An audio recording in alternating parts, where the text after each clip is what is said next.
नमो सिद्धाणं नमो ऐरियाणं नमो वज्रायाणं नमो लोये सुवसानं नमः समय साराय स्वानुभूत्या चकासते चित्स्वभावाय भावाय सर्वभावान्तरच्छिदे वन्दे तु सर्वसिद्धे ध्रुवमचलमणो गतिं पत्ते गच्छामि समय केवली तीन भुवन में सार वीतराग विज्ञानता शिव स्वरूप शिवकार नमः त्रियोग समारिते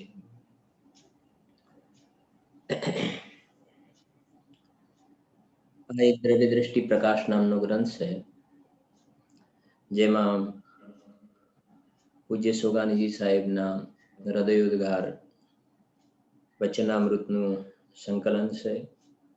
એમાં જે 5 બોલ છે એનો સૌથી પહેલા પાઠ કરીશું આપણે. બોલ નંબર છે 3 નંબર 3. શું કહે છે?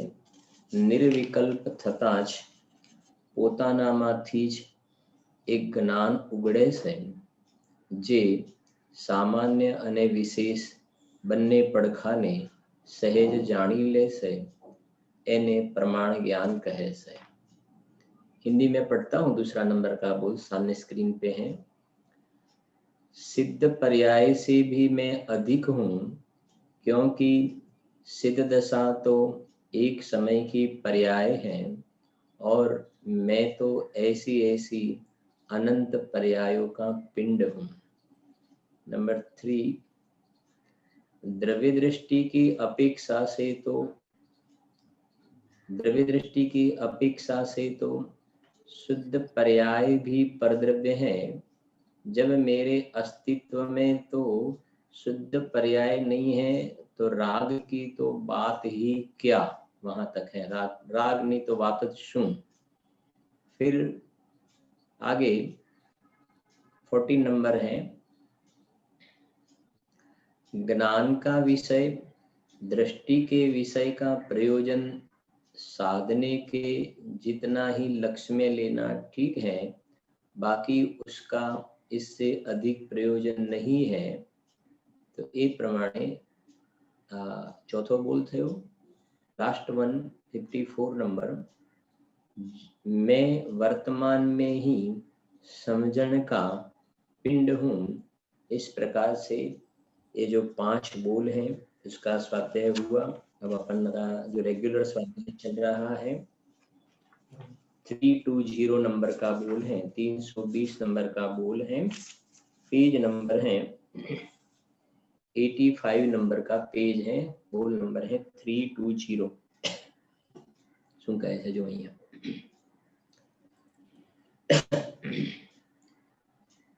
હું તો ચૈતન્ય પ્રતિમા છું. આ પ્રતિમા કઈ દેતી નથી. તેનાથી ઉપકાર થઈ શકતો નથી. ઉપચારથી કહેવામાં આવે છે. અસલમાં તો તેનું સ્વરૂપ અહો વિતરાગી શાંત મુદ્રા દેખીને બસ હું પણ એવો જ છું એવું આત્મ સ્વરૂપ દેખાય છે. શું કહે છે અહીંયા કે સૌથી પહેલી વાત અહીંયા ઉપાદાનની છે કે હું તો ચૈતન્ય પ્રતિમા છું. ચૈતન્ય પ્રતિમા છું જેની અંદર સર્વાંગ ચેતના ભરેલી છે. જ્ઞાન દર્શન સુખ વગેરે ભરેલા છે. એવી હું ચૈતન્ય પ્રતિમા છું. હવે સામે આ પ્રતિમા કઈ દેતી નથી. આ પ્રતિમા એટલે જીન મંદિરની અંદર જે જીન પ્રતિમા હોય છે ને એ જીન પ્રતિમા કઈ દેતી નથી. જીન પ્રતિમા કઈ દેતી નથી. બરાબર. થોડી બંને પડખા સમજીશું આપણે. જે જિનેન્દ્ર ભગવાનની જે પ્રતિમા છે કઈ આપે નહીં. એટલે હજુ તો ભગવાનની પાસે જઈ અને જે જીવો બહારમાં ઇન્દ્રિયના વિષય ભોગની સામગ્રીની માગણી કરે છે, એ તો ત્યાં મંદિરમાં જઈને પણ ગ્રહિત મિથ્યાત્વનું મોટું પાપ બાંધે છે. ગુરુદેવશ્રી કહે છે તને માગતા પણ ન આવડી ભગવાન પાસે જઈને વ્યવહારના કથન છે ને એ પ્રમાણે શું કહે છે, જો આ પ્રતિમા કાંઈ દેતી નથી, તેનાથી ઉપકાર થઈ શકતો નથી. પ્રશ્ન જ નથી. એક દ્રવ્ય બીજા દ્રવ્યનું શું કરે? ઉપકાર થઈ શકતો નથી. ઉપચારથી કહેવામાં આવે છે. સાંભળજો, અસલમાં તો તેનું સ્વરૂપ અહો વિતરાગી શાંત મુદ્રા દેખીને બસ હું પણ એવો જ છું એવું આત્મ સ્વરૂપ દેખાય છે. આપણે હંમેશા કહીએ છીએ ને, એટલા માટે તો એ જે जिन बिंब से એ તો આ નિજ ચૈતન્ય બિંબને દેખાડે છે. હવે આપણે સાંજના વ્યાખ્યાનમાં 2-3 દિવસ પછી આવશે આપણી ચર્ચા સમયસાર ગ્રંથરાજમાં જે 26 ગાથાથી 31 ગાથા 33 ગાથા 26 થી 33 ગાથા ભગવાનની સ્તુતિવાળી ગાથા છે, નિશ્ચય સ્તુતિવાળી ગાથાઓ છે. તો સુંદર ચર્ચા આવવા વાળી છે. નિશ્ચય સ્તુતિ, વ્યવહાર સ્તુતિનું શું સ્વરૂપ છે, એમાં એક પંક્તિ ખાલી કહું છું. અત્યારે આપણે રોજ સાંજે બોલીએ પણ છીએ. जिन पद नाही शरीर को जिन पद चेतन माई जिन वर्णन कछु और है यह जिन वर्णन नाही. બનારસી દાસજી શ્લોક લખ્યો ને, તો કહે છે કે ભગવાનની શાંત મુદ્રા જે છે ને, પરિણામો की स्वच्छता के निमित्त जिन बिंब इसीलिए मैं निरखता इनमें निज प्रतिबिंब. તો એ કહે છે કે ભગવાનની જે શાંત મુદ્રા છે ને, એમાં તો મારું પ્રતિબિંબ દેખાય છે. મારું પ્રતિબિંબ દેખાય છે. ઘટ ઘટ અંતર ચિન્હ બસે ઘટ ઘટ અંતર જૈન મત મદિરા કે 500 મતવાલા સમજેન. બનારસી દાસજી લખ્યું છેલ્લે. અને ગુરુદેવજી પંક્તિ ખૂબ કહે છે, जिन सोही है आत्मा अन्य सोही है कर्म यही वचन से समझ ले जिन प्रवचन का मर्म. યુગસારમાં ગાથાઓ પણ ખૂબ ચાલી. તો શું કહ્યું ત્યાં? जिन सोही है आत्मा. અહીંયા લખ્યું છે ને, ભગવાનની શાંત મુદ્રા જોઈને ભક્તામરમાં પણ છંદ આવે છે. જે શાંત રાગ રુચિના પરમાણુ માત્ર છે કે નહીં? અંદરમાં તો ભગવાન શાંત રસ રૂપે, અકષાય રસ રૂપે, વિતરાગ રસ રૂપે પરિણમી ગયા છે. પણ એ કહે છે સાક્ષાત ભગવાનની વાત કરીએ, સિમંદર ભગવાનની વાત કરીએ, તો અંદર પોતે શાંત રસ રૂપે પરિણમી ગયા છે. તો બહારમાં દેહના પરમાણુ પણ જાણે શાંત રસ રૂપે પરિણમ્યા હોય છે. અને એમની શાંત મુદ્રા જોઈને ભવ્ય જીવોને અંદરમાં પોતાના શાંત રસથી ભરેલા એવા ભગવાન આત્માનો સ્વીકાર થઈ જાય છે. ત્યાં આગળ અંદરમાં પોતાનું સ્વરૂપ દેખાય છે. પંક્તિ છે ને, જય પરમ શાંત મુદ્રા સમેત ભવિ જન કો નિજ અનુભૂતિ હેત. કેટલું સરસ લખ્યું છે.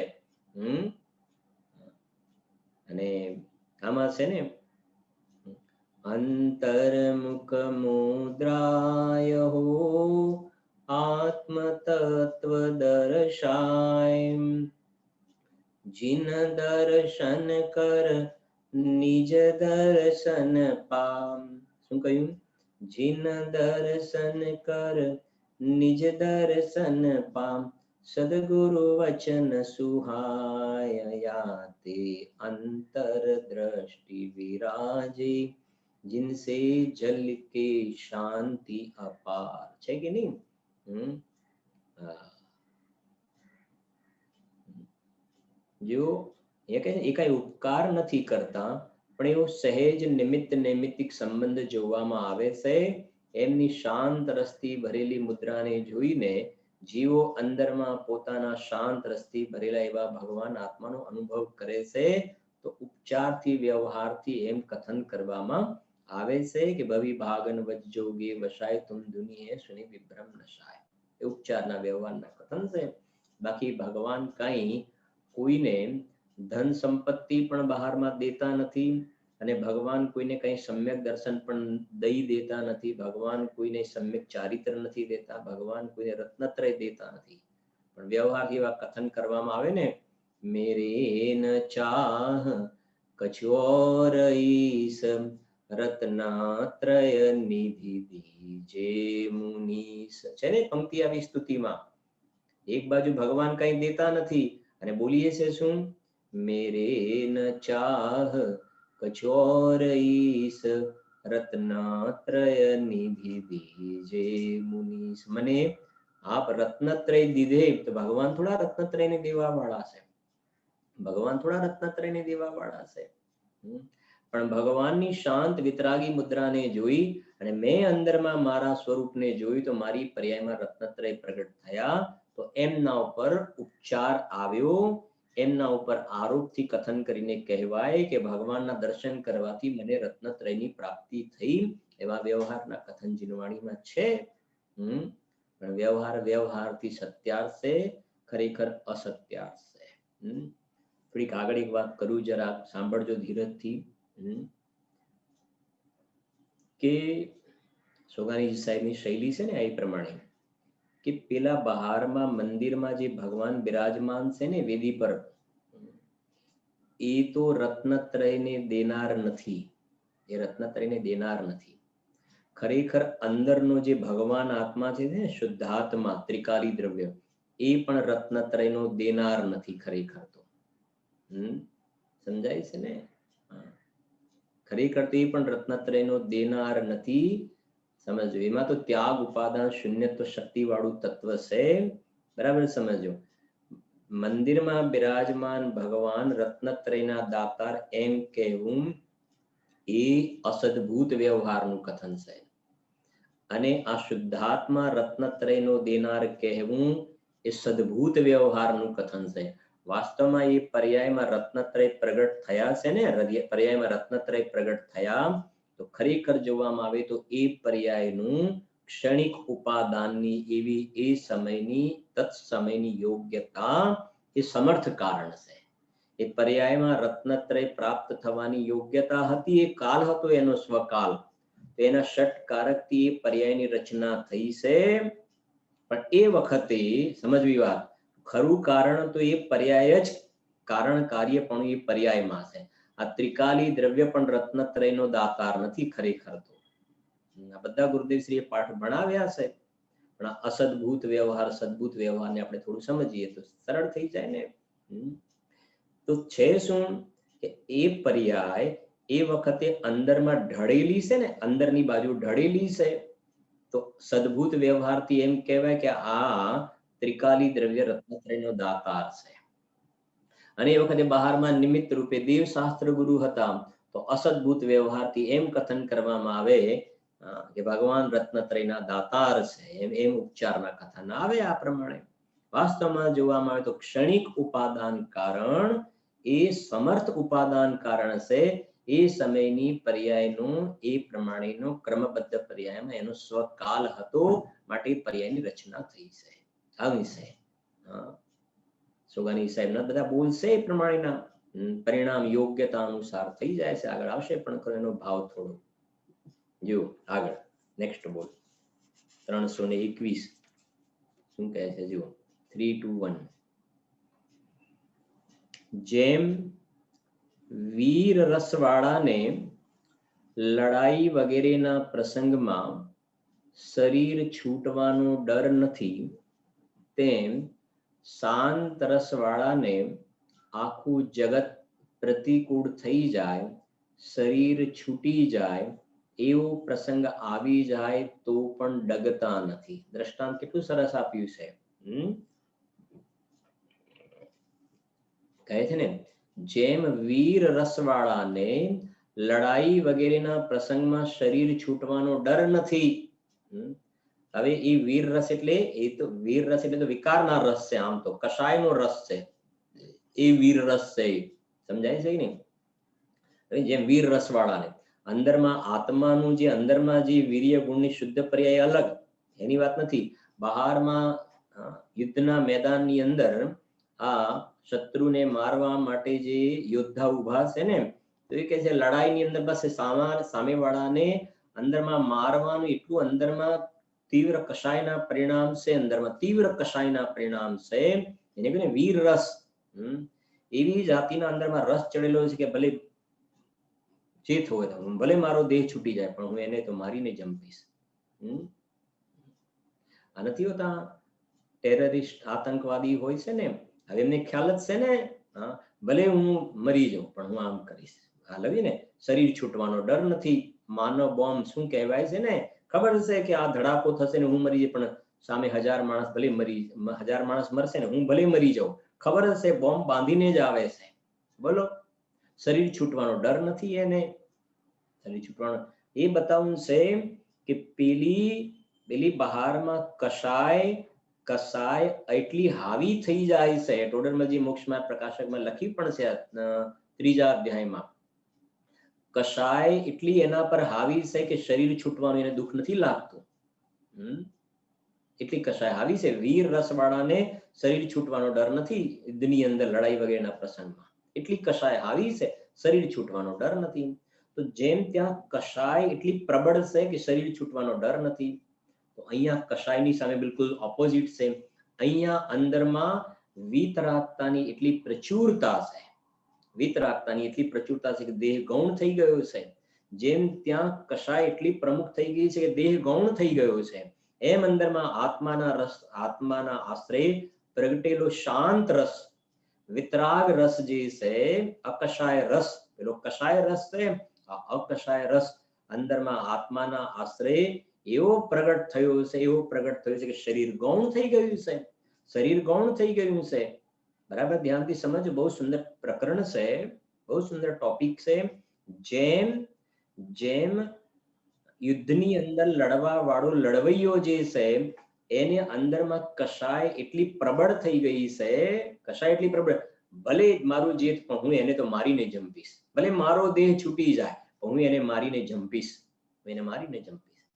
એમ અહીંયા શાંત રસ આત્માના આશ્રય જેમને પ્રગટ્યો છે ને, શાંત રસ જેમને પ્રગટ્યો છે, એવા જ્ઞાની ધર્માત્મા પુરુષો કહે છે કે ભલે આ દેહ છૂટી જાય તો ભલે છૂટી જાય, પણ અમે મોહ રાગ દ્વેષને તો મારીને જંપીશું.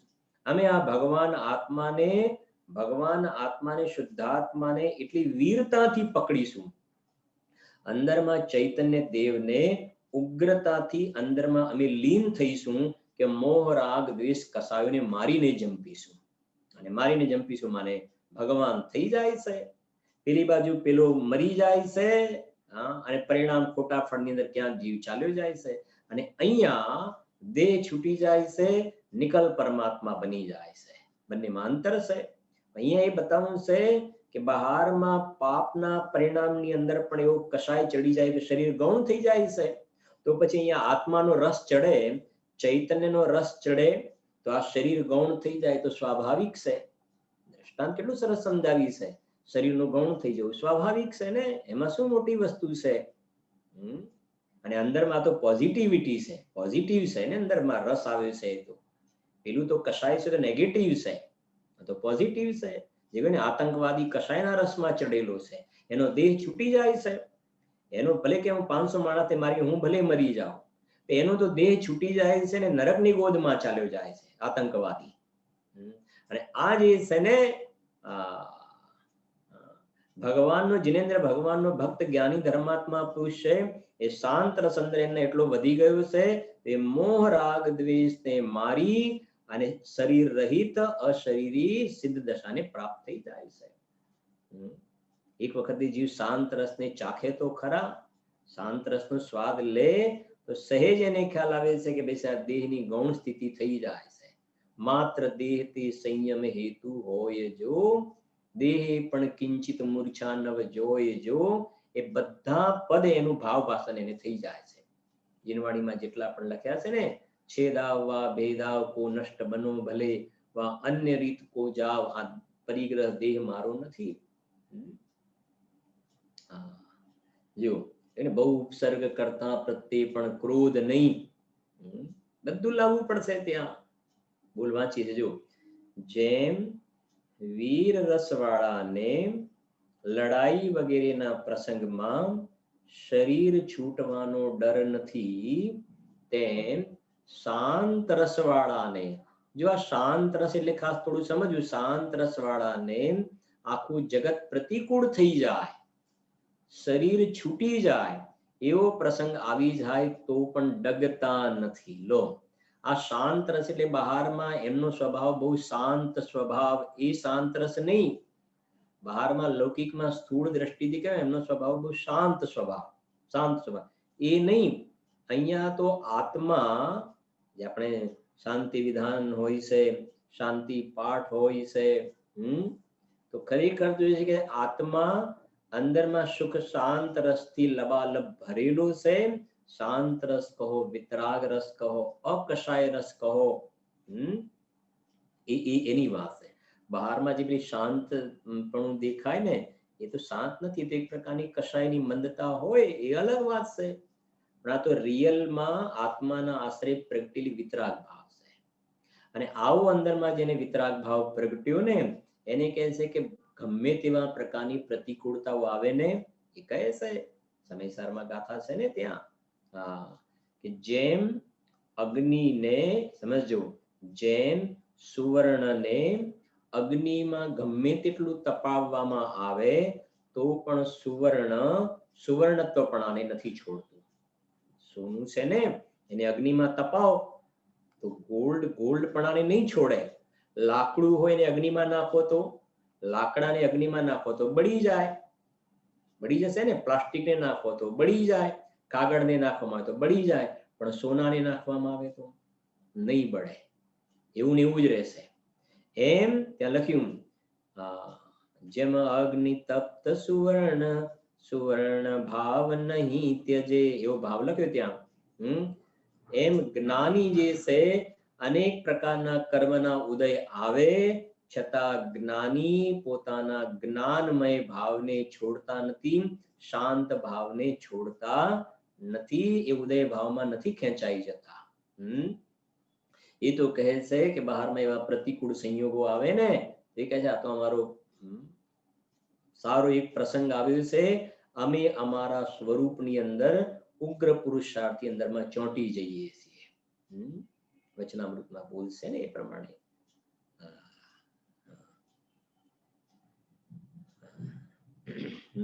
આગળ 322 શું કહે છે? કૃતકૃત્ય સ્વભાવના અનુભવમાં પર્યાય માત્રની કર્તૃત્વ બુદ્ધિ મટે છે. તેના સંદર્ભમાં શું કહ્યું છે? જો ઉદ્ગાર, મારે તો શુદ્ધ પર્યાય પણ કરવી નથી, ન પુરુષાર્થ કરવો છે, ન જ્ઞાન કરવું છે, ન શ્રદ્ધા કરવી છે, તે બધા પરિણામના કાર્યો છે અને હું તો અપરિણામી છું. પરિણામમાં ક્યારેય પણ જતો જ નથી. તો હું તેનું પરિણામનું શું કરું? પરિણામ જ સ્વયં પુરુષાર્થ આદિ રૂપ થાય છે. કેટલો સુંદર બોલ છે જુઓ. એટલે આપણે હંમેશા કહીએ છીએ ને, બે પડખા બરાબર ક્લિયર હોવા જોઈએ, બે પડખા ક્લિયર હોવા જોઈએ, ત્રિકાળી દ્રવ્ય ને એક પર્યાય. તો કૃતકૃત્ય સ્વભાવના સંદર્ભમાં કહ્યું. કૃતકૃત્ય સ્વભાવ આપણે આગળ બોલ ચાલ્યું જ, કાલે જ ચાલ્યું મારા ખ્યાલથી બોલ, બરાબર છે કે નહીં? સિદ્ધ ભગવાનને પર્યાયમાં કૃતકૃત્ય દશા પ્રગટ થઈ છે અને હું વર્તમાનમાં કૃતકૃત્ય બન્યો બનાયો ભગવાન છું. જેમ પંચમેરુ નંદીશ્વર જિનાલયની અંદર અનાદિ અનંત અકૃત્રિમ ભગવાન બિરાજે છે, જેમ અહીંયા આપણે મંદિરમાં ભગવાન બિરાજમાન કરે છે ને કૃત્રિમ જિનાલયમાં, એ તો જેની વિધિ વિધાન દ્વારા એ પાષાણની પ્રતિમા હોય, પાષાણની મૂર્તિ હોય, એના ઉપર મંત્રોચ્ચાર, અંકન્યાસ વિધિ, સૂરી મંત્ર, એ બધા વિધિ વિધાન દ્વારા એને ભગવાન બનાવાય છે. પાષાણમાંથી ભગવાન બનાવાય છે, પથ્થરની મૂર્તિમાંથી ભગવાન બનાવાય છે, સ્થાપના નિક્ષેપ દ્વારા બનાવાય. જ્યારે અકૃત્રિમ જે જિનાલય છે, પંચમેરુ નંદીશ્વર વગેરે છે ને, ભવનવાસીમાં 7,72,00,000 દેવલોકની અંદર છે, જ્યોતિષી દેવોના વિમાનમાં, તો એ જે અકૃત્રિમ જે જિન મંદિર, એમાં અકૃત્રિમ જે જિનેન્દ્ર ભગવાન બિરાજે છે ને, એ અનાદિ અનંત શાશ્વત ત્યાં બિરાજમાન છે. એમને કોઈ મંત્રોચ્ચાર દ્વારા, સૂરી મંત્ર, અંકન્યાસ વિધિ દ્વારા એમને પછી બિરાજમાન કર્યા એવું નથી. બેમાં અંતર સમજવાનું છે. બસ એ જેમ અનાદિ અનંત છે ને, એમ અહીંયા કે છે કે અંદરમાં મારો ભગવાન આત્મા અકૃત્રિમ જે ચૈતન્ય પ્રતિમા છે ને, હું તો કૃતકૃત્ય છું. કૃતકૃત્ય જેમાં કૃત્રિમ મંદિર છે ને, એની અંદર તો વિધિ વિધાન દ્વારા ભગવાન બિરાજ બનાવવામાં આવે, એમ પર્યાયની અંદર ભગવતપણું પ્રગટ કરવામાં આવે છે. બે પડખા છે ને પર્યાયમાં, બરાબર ક્લિયર થવું જોઈએ. અકૃત્રિમ જિનબિંબ અને અકૃત્રિમ જિનબિંબ. અકૃત્રિમ જે જિનાલય છે એમાં જિનેન્દ્ર ભગવાન છે ને, એ અકૃત્રિમ ભગવાન આત્માને બતાવે છે. અકૃત્રિમ ભગવાન આત્માને. પેલી અકૃત્રિમ પ્રતિમા કૃતકૃત્ય છે, એના પર કોઈ વિધિ વિધાન નથી કરવાના. એમ હું પણ કૃતકૃત્ય છું સ્વભાવથી. ચાલ્યું ને આપણે સમયસારમાં શ્લોક, નિત્ય કર્મ કલંક પંક વિકલો દેવ સ્વયં આસ્તે. કર્મ કલંક રૂપી કાદવથી રહિત અંદરમાં પરમાત્મા તરીકે હું બિરાજમાન છું, અકૃત્રિમ છું. હા, એમાં આમાં શું ફરક છે? પેલી જે અકૃત્રિમ પ્રતિમા છે ને, અકૃત્રિમ પ્રતિમા એ તો માત્ર પૂદગલની રચના છે, એમાં ચૈતન્ય પણ નથી. જ્યારે હું તો અકૃત્રિમ ચૈતન્ય પ્રતિમા છું. બરાબર છે ને? હવે સમજજો, એની આની સરખામણી કરી, ત્રિકાલી દ્રવ્ય અને પેલું ત્રૈકાલિક જિનબિંબ, અને બીજા આપણી પર્યાયમાં આપણે કૃતકૃત્ય થવાનું છે. પર્યાયની અંદર કૃતકૃત્ય થવાનું છે, સિદ્ધ દશા પ્રગટ કરવાની છે, કર્મ બંધન રહિત રાગદ્વેષથી રહિત થવાનું છે પર્યાયમાં. તો અહીંયા વિધિ વિધાન હોય પર્યાયમાં, એ દ્રવ્યનો આશ્રય લો, પરનો આશ્રય છોડો, એ બધી પર્યાયની અંદર વિધિ વિધાન છે. જેવી રીતે કૃત્રિમ જિનબિંબ છે, એની અંદર વિધિ વિધાન કરીને એને ભગવાન બનાવાય છે. એમાં પર્યાયની અંદર આના પણ વિધિ વિધાન છે. કે શું વિધિ વિધાન છે? કે પર્યાય અંદરમાં કૃતકૃત્ય એવા ભગવાન આત્માનું શરણ લે તો પર્યાય અંદર ભગવાન બની જાય છે. જેમ પેલા બહારમાં મંત્રોચ્ચાર છે, કે અહીંયા પણ મંત્રોચ્ચાર છે. અહીંયા ઉચ્ચારણ નથી કરવાનું, પેલામાં મંત્રનું ઉચ્ચારણ કરવામાં આવે. અહીંયા કોઈ પર્યાયમાં કૃતકૃત્ય પણ કરવા માટે એ શું કરવાનું છે? જેમ ત્યાં વેદી પર ભગવાન બિરાજમાન કર્યા ને, એમાં પર્યાયની વેદી પર આ ભગવાન આત્માને બિરાજમાન કરવાનું છે. હું પરમાત્મા છું એવું ભાવ ભાષણ કરવાનું છે. બહુ સુંદર બોલ છે, એક અદ્ભુત બોલ છે. હું તો કૃતકૃત્ય છું, મારે કશું કરવાનું બાકી રહેતું નથી, કાંઈ કરવાનું. ખાલી જ મારા ખ્યાલથી આપણે કહ્યું હતું ને, બે છોકરા હતા, બેના લગ્ન થઈ ગયા, બસ આપણે ફ્રી થઈ ગયા. દ્રષ્ટાંત છે, આપણે ફ્રી થઈ ગયા, આપણે બધું પાલી ગયા. એ તો પર્યાયની વાત છે. અહીંયા દ્રવ્ય સ્વભાવ કહે છે કે હું તો બસ બન્યો બનાવ્યો ભગવાન છું. અને આવો, હવે શું કહેવું છે? આવા દ્રવ્ય સ્વભાવનો જેને પત્તો લાગી ગયો, એની જેને પ્રતીતિ સ્વસંવેદન જ્ઞાનમાં પ્રત્યક્ષ થયું ને ભગવાન આત્મા, એ કહે છે કે બસ હવે મારે કંઈ કરવાનું નથી ને. હવે સમજો, પર્યાય એટલી ગૌણ થઈ ગઈ. ત્રિકાલી દ્રવ્ય મુખ્ય થયું ને, તો પર્યાય એટલી ગૌણ થઈ ગઈ. નંબર 1 વાત, પર્યાય ગૌણ થઈ ગઈ. બીજી વાત, પર્યાય એની યોગ્યતા અનુસાર થાય છે. ષટકારકથી સ્વતંત્ર પર્યાય થાય છે. હું કોઈ પર્યાયને કરવા વાળો થોડો છું. તો પર્યાયનો કર્તા કેવું તો સદભૂત વ્યવહાર છે. હમણાં જે આપણે બોલ જોયું ને, પરિણામ એની યોગ્યતા અનુસાર સ્વકાલ થાય છે. એટલે બસ હું તો મારા નિજ ઘરમાં બેઠો છું ને, હવે કહે છે કે પર્યાયનું ઘર અલગ છે. બસ એ પર્યાયની મેટર છે. પર્યાયની મેટર છે, મારી મેટર નથી. બસ એને જેમ કરવું એમ કરે. જુઓ શું કહે છે, જો સાંભળ્યું. મારે તો શુદ્ધ પર્યાય પણ નથી કરવી, ન પુરુષાર્થ કરવો છે. કેટલી મારે તો લખ્યું ને, કૃતકૃત્ય સ્વભાવના અનુભવમાં પર્યાય માત્રની કર્તૃત્વ બુદ્ધિ મટે છે. પરદ્રવ્યની તો છોડો, પરદ્રવ્યનું આ શરીરની ક્રિયાને કરવી તો છોડો, પણ રોટલી બનાવું ને આ તો છોડો. પર્યાય માત્રની કર્તૃત્વ બુદ્ધિ મટે છે કે પર્યાયમાં આમ કરવું ને સમ્યદર્શન પ્રાપ્ત કરવું ને કેવલ જ્ઞાન પ્રાપ્ત કરવું ને મિથ્યા દર્શનનો અભાવ કરવું, રત્નત્રયને પ્રગટ કરવું, એ બધું છોડો. એના સંદર્ભે એમને કહ્યું કે મારે તો શુદ્ધ પર્યાય પણ કરવી નથી. લો, મારે સમ્યદર્શન પણ નથી કરવું. સમજાય છે કે નહીં? હા, આ સમ્યદર્શન પ્રગટ થઈ ગયું ને પછી એ કહે છે તો થયું, એ તો પર્યાયમાં થયું. હું તો કૃતકૃત્ય છું. એ કહે છે મારે યથાખ્યાત ચારિત્ર પ્રગટ નથી કરવું, મારે અનંત વીર્ય પ્રગટ નથી કરવું. ન પુરુષાર્થ કરવું છે, ન જ્ઞાન કરવું છે, કેવલ જ્ઞાન મારે નથી કરવું, મારે શ્રદ્ધા નથી કરવી. એ બધા શું લખે છે? પરિણામના કાર્યો છે. પરિણામના કાર્યો છે. અને પરિણામની અંદર એક બોલશે એમનો કશેક, એ પરિણામમાં કર્તા કર્મપણાનો ધર્મ છે. શું કહ્યું? પરિણામના કાર્ય છે ને, પરિણામનું કાર્ય છે. તો એ પરિણામનું કાર્ય છે, એનો કર્તા કોણ? કે પરિણામ કર્તા. પરિણામ કર્તા અને પરિણામ એનું કાર્ય. તો એક પરિણામની અંદર જ, એ સમયના પરિણામમાં જ કર્તા કર્મપણાનો ધર્મ છે. હું તો અકર્તા છું, હું અકર્તા છું, અને હું કૃતકૃત્ય છું. એ પરિણામનું કાર્ય છે. અને હું તો અપરિણામી છું. લો, પેલું કામ નથી કે ડિપાર્ટમેન્ટ, એક કામ કરો, તમે આ ખોટા ડિપાર્ટમેન્ટમાં આવ્યા છો, તમે આ ડિપાર્ટમેન્ટમાં જાઓ. એક ઘટના કહું તમને. અમે હમણાં આપણે આ ફેબ્રુઆરી માસમાં પોન્નુર ગયા હતા. અમે પોન્નુર ગયા હતા. ત્યાં 4-5 દિવસની શિબિર હતી પોન્નુરમાં. હું પછી આપણા ભાઈ વિજયભાઈ, પછી આપણા નિલેશભાઈ પંડિતજી, પછી આપણા બધા મુમુક્ષો ઘણા પણ હતા. તો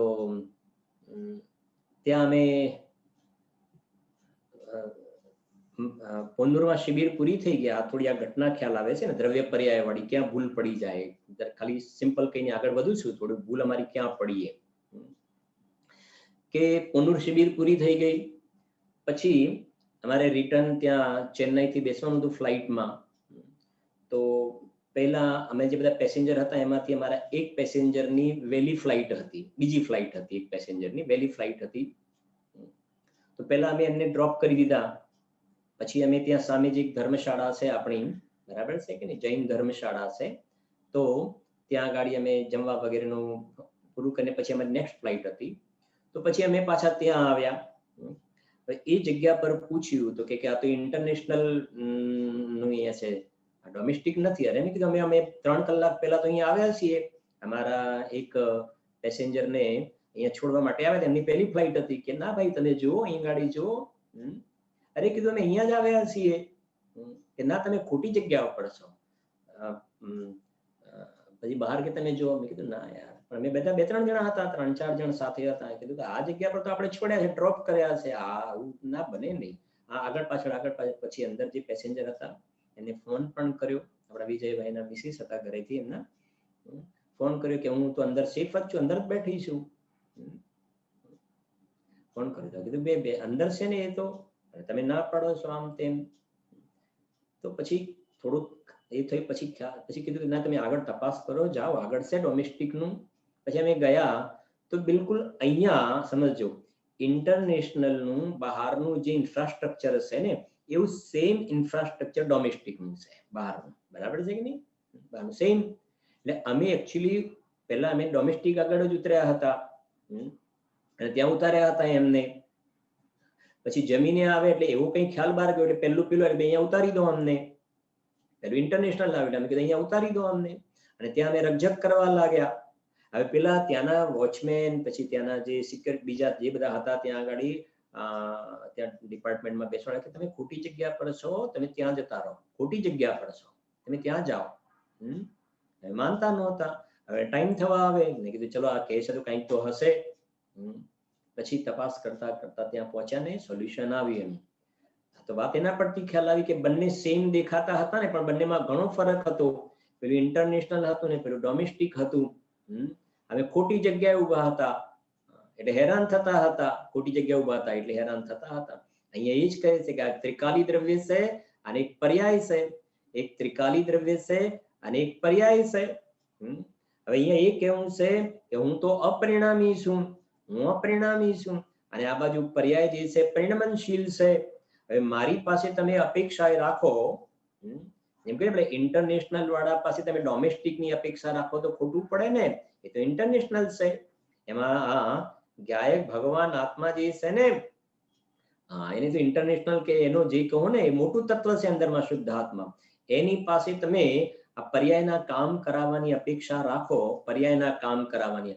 રાગની અપેક્ષા તો છોડો રાગને, પણ એ કહે છે કે તમે આ પર્યાયની અંદર જે કાર્ય થાય સંવેદર્શન જ્ઞાન ચારિત્ર, એની અપેક્ષા તમે ત્રિકાલી દ્રવ્ય પાસે રાખો તો કે તમે ઘર ભૂલ્યા છો, તમે ખોટી જગ્યાએ આવ્યા છો.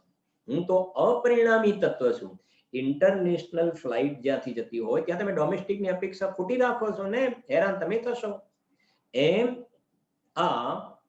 હું તો કૃતકૃત્ય ભગવાન આત્મા છું અને તમે મારી પાસે કે તમે સમ્ય દર્શનને કરવા વાળા, તમે સમ્યક જ્ઞાનને કરવા વાળા, તમે કેવલ જ્ઞાનને કરવા વાળા, કે નહીં હું કરવા વાળો નહીં, હું તો કૃતકૃત્ય છું. મારો તો સર્વજ્ઞ સ્વભાવ છે, મારો સર્વદર્શિત્વ સ્વભાવ છે. મારે શું કરવાનું? એ કરતા કર્મપણાનો ધર્મ તો પર્યાયમાં છે. ડોમેસ્ટિક પાસે તમે જાઓ ત્યાં આગળ બંને વસ્તુ અલગ છે. આ સમજે તો જગતમાં પણ એક વસ્તુ જ્યાં મળતી હોય એની જગ્યાએ બીજી વ્યક્તિ બીજી જગ્યાએ જાઓ તો ભૂલ પડી જશે ને. તમારે લેવું છે કઈ હાર્ડવેરનું મટીરિયલ, હાર્ડવેરનું મટીરિયલ લેવું છે, તમારે પકડ લેવું છે, તમારે લેવું છે પકડ, અને મીઠાઈની દુકાને જશો કે મને પકડ લેવું છે તો લોકો મૂર્ખ કહે છે ને અહીંયા પકડ ના મળે. મીઠાઈની દુકાન વાળા અહીંયા પકડ થોડું મળતું હશે. ખ્યાલ આવે છે કે નહીં? એમ કહે છે કે આ ત્રિકાલી દ્રવ્ય જે છે એની દુકાન અલગ છે અને પર્યાયની દુકાન અલગ છે. બંનેનું નેચર અલગ અલગ છે.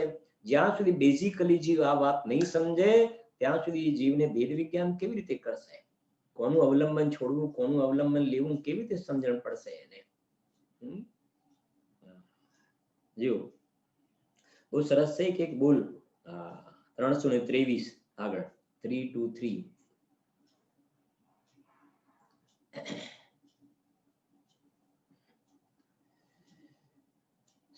323 સાંભળવા, જુઓ સાંભળવા વાળાને તો દીનતા છે જ, પરંતુ બીજાને સંભળાવવા ઈચ્છે તો તે ભાવમાં પણ દીનતા છે.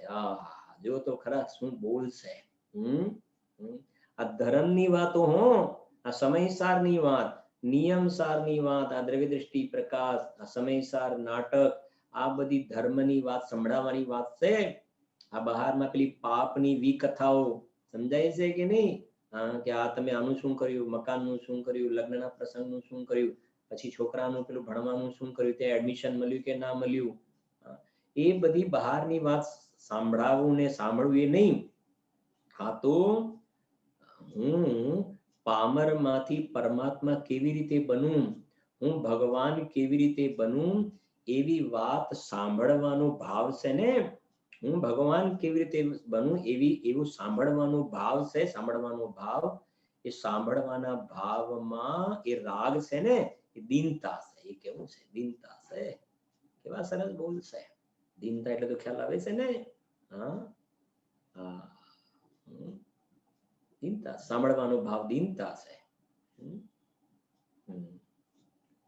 જો અને પછી શું કહે છે, સાંભળવા વાળાને તો દીનતા છે જ, કેમ કે સાંભળવાનો ભાવ રાગ ભાવ છે, પરંતુ એ તો બરાબર છે, પરંતુ બીજાને સંભળાવવા ઈચ્છે તો તે ભાવમાં પણ દીનતા છે. હા, બીજાને સંભળાવવાનો ભાવ, બીજાને સંભળાવવાની ઈચ્છા થાય ને, સંભળાવવાની ઈચ્છા, અને આ જીવને આ બધા અંદરમાં શલ્ય પડ્યા હોય છે ને, શલ્ય, એ તો ખ્યાલ જ નથી આવતા. એમ નથી કે શરીરમાં એવો કોઈ રોગ ડિટેક્ટ થાય જ નહીં જલ્દીથી, પકડાય ને નથી કે આ 3-4 ડોક્ટરને બતાવ્યું, મોટા ડોક્ટર, રોગ જ નથી પકડાતો, રોગ નથી પકડાતો. મોટો રોગ હોય તો પકડાય. આ અંદરમાં આ પણ એક એવો રોગ છે કે બીજાને સંભળાવવાની ઈચ્છા, કે મને આવડે છે, અને મને આવડે છે એ પણ ઠીક છે, એ વાત તો થોડી સાઈડમાં રાખીએ હમણાં, એ પણ બરાબર છે, પણ સમજજો આ વાત જગતના બીજા બધા જીવો પણ સમજે.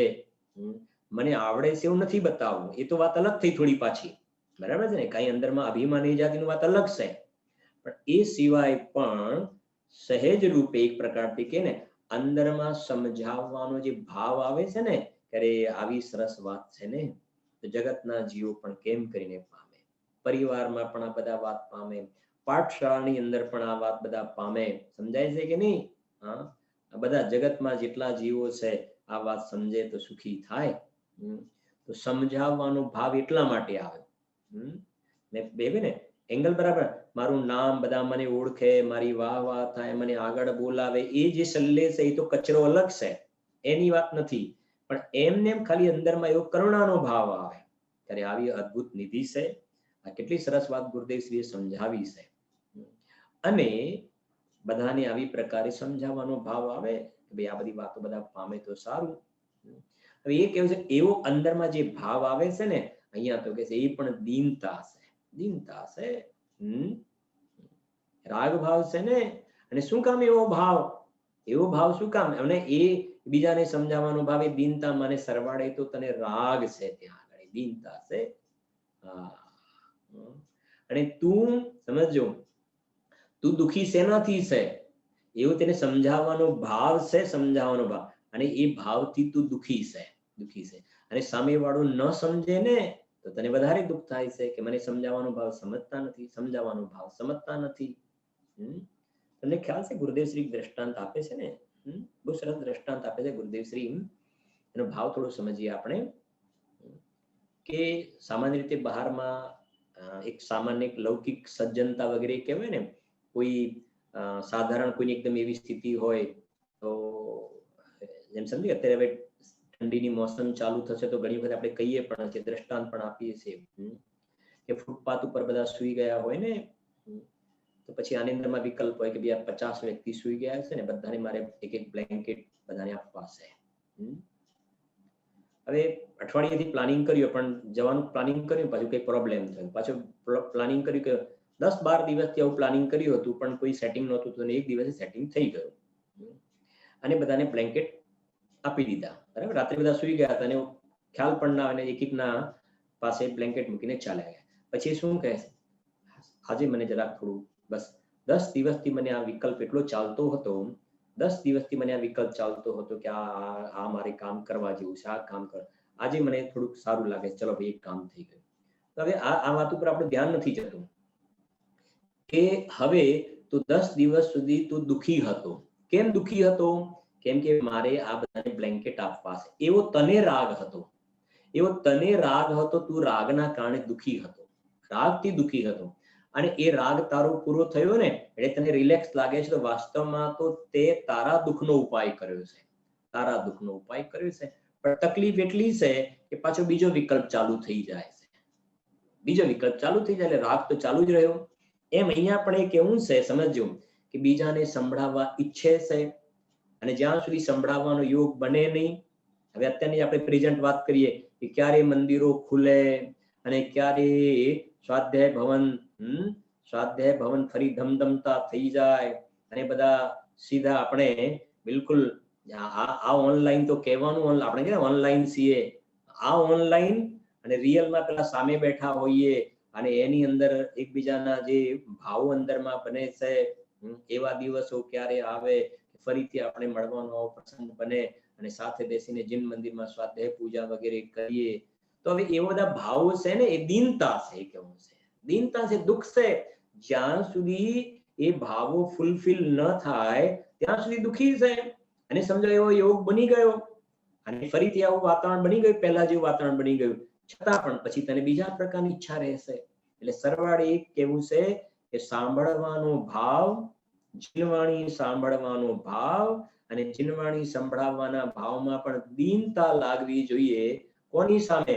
કે અંદરમાં હું તો કૃતકૃત્ય ભગવાન આત્મા છું, મારે કોઈને સાંભળવાનો પણ ભાવ નથી મારામાં અને કોઈને સંભળાવવાનો ભાવ પણ મારામાં નથી. હું તો કૃતકૃત્ય તત્વ છું. એવા કૃતકૃત્ય સ્વભાવની અનુભૂતિ કરી અને સર્વે જીવો પર્યાયમાં કૃતકૃત્ય દશાને પ્રાપ્ત થાય એવી મંગલ કામના. अभी हमने आदरणीय पंडित श्री शैलेश भाई जी के माध्यम से द्रव्य दृष्टि प्रकाश के 320 से लेकर 323 बोलों की बहुत ही सुंदर और मार्मिक चर्चा का लाभ लिया, जिसके अंतर्गत हमने समझा कि मैं चैतन्य पिंड हूँ, मैं कृतकृत्य हूँ। चैतन्य पिंड हूँ तो हमें चैतन्य प्रतिमा हूँ, तो हमें ऐसा बाहर में लगता है कि हमें जो प्रतिमा दिखती है वो हमको कुछ करेगी, सम्यक दर्शन सम्यक रत्नात्रय प्रदान करेगी। जय परम शांत मुद्रा समेत भवि जन को निज अनुभूति हेत, भगवान की प्रतिमा को देख देख के मेरे को सम्यक दर्शन होगा। तो ये उपचार का कथन है। वास्तव में तो भगवान कुछ नहीं देते, भगवान की प्रतिमा कुछ नहीं देती है। मैं स्वयं ही समझो सम्यक दर्शन ज्ञान चारित्र मैं तत्व हूँ, क्योंकि मेरे से ये समझो सम्यक दर्शन की पर्याय प्रकट होती है स्वभाव के अवलंबन से। और भगवान को ऐसा कहा जाता है कि अंतर्मुख मुद्रा हो आत्म तत्व दर्शाए। बहुत सारी बातें मेरी ना चाह कछु और ईस रत्नात्रय निधि दीजिए मुनीस। तो ये जो जगत की प्रतिमाएं हैं वो मेरे को कुछ नहीं देती, मेरे को उससे कुछ लाभ नहीं है। मैं तो परम वीतरागी शांत स्वरूप, मैं स्वयं चैतन्य मूर्ति हूँ, है ना। और जगत के शांत स्वभाव जगत में जो समझो दिखता है, आत्म स्वभाव के सन्मुख हम नहीं आ पाते हैं। वास्तव में हम स्वयं शांत स्वभाव वाले हैं। उदाहरण दिया था पंडित जी साहब ने, जैसे सोने को अग्नि में तपाया जाता है तो वो स्वर्णत नहीं खोता, स्वर्णत तो उसका नहीं जलता है। वैसे ही ज्ञानी जीव अनेक प्रकार की प्रतिकूलताओं में, कर्म के उदय में ऐसा उनको ऐसा नहीं होता कि भैया अब एक कर्म का उदय आएगा मेरा क्या होगा। वो तो स्वयं शांत स्वभाव में निमग्न रहते हैं। बीच में शांत रस और वीर रस वाली बात आई कि शांत रस वाला जो व्यक्ति है, शांत स्वभाव जिसको भा गया है, तो उसको बाहर की कितनी प्रतिकूलता आ जाए, उसकी देह भी छूट जाए, तो भी वह अपने चैतन्य और शांत स्वभाव से डिगता नहीं है। क्यों? क्योंकि वह स्वयं कृत स्वभाव वाला है। ऐसा उसने अपने शांत स्वभाव को प्रकट किया है। और अंत में जो कृत स्वभाव की चर्चा करी वो बहुत ही मार्मिक है। मैं स्वयं कृत स्वभाव वाला हूँ, मुझे अन्य कर्तृत्व बुद्धि से कुछ लेना देना नहीं है। पर्याय बुद्धि मेरी छूट जाए यदि मैं कृत स्वभाव का अवलंबन लूँ, मुझे शुद्ध पर्याय की आवश्यकता नहीं है। शुद्ध पर्याय मेरे से प्रकट होगी, लेकिन मैं शुद्धता का आश्रय लूँ, मैं पुरुषार्थ करूँ, मैं ज्ञान करूँ, मैं श्रद्धान करूँ, ये तो सब परिणाम हैं और मैं तो अपरिणामी तत्व हूँ। अंत में जो बात आई कि मैं सुनने वाला हूँ, मैं सुनूं और मैं सुनाऊं, तो सुनने वाला और सुनाने वाला, इससे भी दीनता आती है। मैं तो त्रिकाली ध्रुव तत्व हूँ। बहुत ही सुंदर और मार्मिक चर्चा का लाभ हम सभी ने अभी प्राप्त किया है। बहुत सारे लोगों ने 3-4 वीडियो मेरे पास आए हैं आदरणीय पंडित जी साहब की ये भावना थी कि 5 बोल हम सभी को याद होना चाहिए। उन 5 बोलों को याद करने वाले नाम मैं आपको बताना चाहूँगा। मेरे पास वीडियो आया है श्रीमती आशा एम शाह, नवरंगपुरा अहमदाबाद से, श्रीमती संगीता आर शाह, संघवी सॉरी अहमदाबाद से, और डॉक्टर सोनल जी सूरत। मैं उनसे निवेदन करूंगा वो आएँ और हम सभी को अपने जो श्रीमुख से वचनामृत आपने याद किए हैं वो प्रस्तुत करें। मैं सबसे पहले आवाज़ दूंगा आशा जी एम शाह अहमदाबाद, वो आएँ और हम सभी को एक सेकंड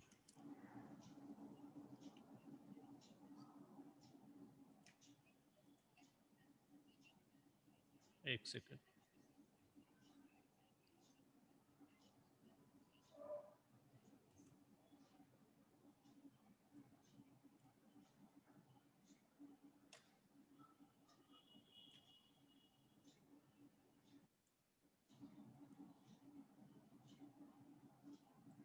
हाँ, श्रीमती जी आशा जी एम शाह, उनके माध्यम से हम बोल।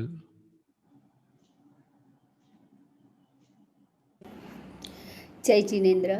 आश्रम शाह, नवरंगपुरा अमदावाद। દ્રવ્ય દ્રષ્ટિ પ્રકાશના બોલ નંબર 3। નિર્વિકલ્પ થતાં જ પોતાનામાંથી જે જ્ઞાન ઉગડે છે, જે બંને સામાન્ય વિશેષ પડખાને સહજ જાણી લે છે, તેને પ્રમાણ જ્ઞાન કહે છે। બોલ નંબર 7। સિદ્ધ પર્યાયથી પણ હું અધિક છું, કારણ કે સિદ્ધ દશા તો એક સમયની પર્યાય છે અને હું તો એવી અનંત પર્યાયોનો પિંડ છું। બોલ નંબર 11। દ્રવ્ય દ્રષ્ટિના હિસાબે તો શુદ્ધ પર્યાય જ પરદ્રવ્ય છે, મારા અસ્તિત્વમાં તે નથી, રાગણી તો વાત જ શું। બોલ નંબર 14। જ્ઞાનનો વિષય દ્રષ્ટિના વિષયને સાધવા પૂરતો લક્ષમાં લેવો ઠીક છે, બાકી તેનું તેનાથી વધારે પ્રયોજન નથી। બોલ નંબર 54। હું વર્તમાનમાં જ સમજણનો પેન છું। જય जिनेन्द्र। इसी प्रकार से और भी बोल हमको सुनाए हैं। मैं पुनः आवाज दूंगा विकल्प થતા જ પોતાના डॉक्टर सोनाली जी जैन। જય जिनेन्द्र।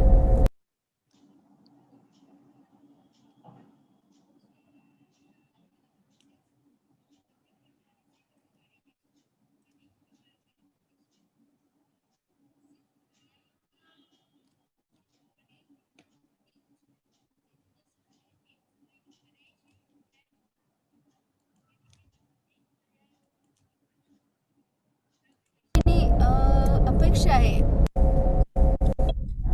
જય जिनेन्द्र। डॉक्टर सोनाली जी सूरत। થતાં જ પોતાનામાંથી એક જ્ઞાન ઉદ્ભવે છે, જે સામાન્ય અને વિશેષ એમ બંને પડખાને સહજ જાણી લે છે, તેને પ્રમાણ જ્ઞાન કહે છે। સિદ્ધ પર્યાયથી હું અધિક છું। સિદ્ધ દશા એ એક સમયની પર્યાય છે, જ્યારે હું તો એવી અનેક પર્યાયોનો પિંડ છું। દ્રવ્ય દ્રષ્ટિની અપેક્ષાએ શુદ્ધ પર્યાય એ પરદ્રવ્ય છે, એનું મારામાં અસ્તિત્વ નથી, તો રાગની તો વાત જ છે। જ્ઞાનનો વિષય દ્રષ્ટિના વિષયને સાધવા પૂરતો લક્ષ્યમાં લેવો જોઈએ, બાકી તેનું પ્રયોજન નથી। વર્તમાનમાં જ હું સમજણનો પિંડ છું। જય जिनेन्द्र। इस प्रकार एक और वीडियो आया है, वो मैं आपको शाम को शेयर करूंगा।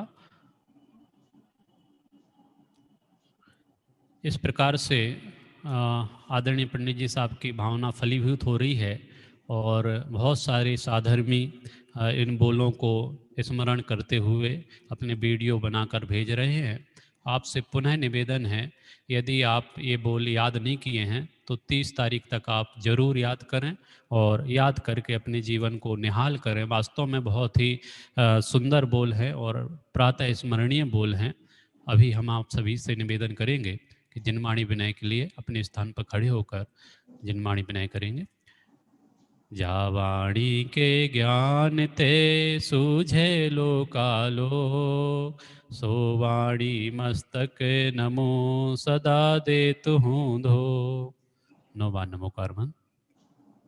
नमो अरिहंताणम, नमो सिद्धाणम, नमो ऐरियाणम, नमो वज्रायाणम, नमो लोय सव्यसाहुणम, नमो अरिहंताणम, नमो सिद्धाणम, नमो ऐरियाणम, नमो वज्रायाणम, नमो लोय सव्यसाहुणम, नमो अरिहंताणम, नमो सिद्धाणम, नमो ऐरियाणम, नमो वज्रायाणम, नमो लोय सव्यसाहुणम, नमो अरिहंताणम, नमो सिद्धाणम, नमो ऐरियाणम, नमो वज्रायाणम, नमो लोय सव्यसाहुणम, नमो अरिहंताणम, नमो सिद्धाणम, नमो ऐरियाणम, नमो वज्रायाणम, नमो लोय सव्यसाहुणम, नमो अरिहंताणम, नमो सिद्धाणम, नमो ऐरियाणम, नमो वज्रायाणम, नमो लोय सव्यसाहुणम, नमो अरिहंताणम, नमो सिद्धाणम, नमो ऐरियाणम, नमो वज्रायाणम, नमो लोय सव्यसाहुणम, नमो अरिहंताणम, नमो सिद्धाणम, नमो ऐरियाणम, नमो वज्रायाणम, नमो लोय सव्यसाहुणम, नमो अरिहंताणम, नमो सिद्धाणम, नमो ऐरियाणम, नमो वज्रायाणम, नमो लोय सव्यसाहुणम। बोलिए द्वादशांग जिनमाणी माता की जय। मैं पुनः आपसे निवेदन करूंगा, जो भी साधर्मी स्वाध्याय का लाभ ले रहे हैं, 5 बोलों को आप अवश्य याद करें। आपको 5 बोलों की PDF शेयर की गई है। यदि आपको नहीं प्राप्त हो तो आप मेरे नंबर पे या सचिन जी के नंबर पे संपर्क कर सकते हैं और अपना वीडियो बनाकर हम दोनों के नंबर पे सेंड कर सकते हैं। शाम को ठीक 7:30 बजे जिनेंद्र भक्ति संचालित हो रही है, जो 7:30 बजे से चैतन्य आरतियों के निमित्त से जिनेंद्र भक्ति संचालित होती है। उस सभी में हम सभी सम्मिलित होंगे और तब तक के लिए आप सभी को सादर जय जिनेंद्र, सादर चैतन्य वंदन।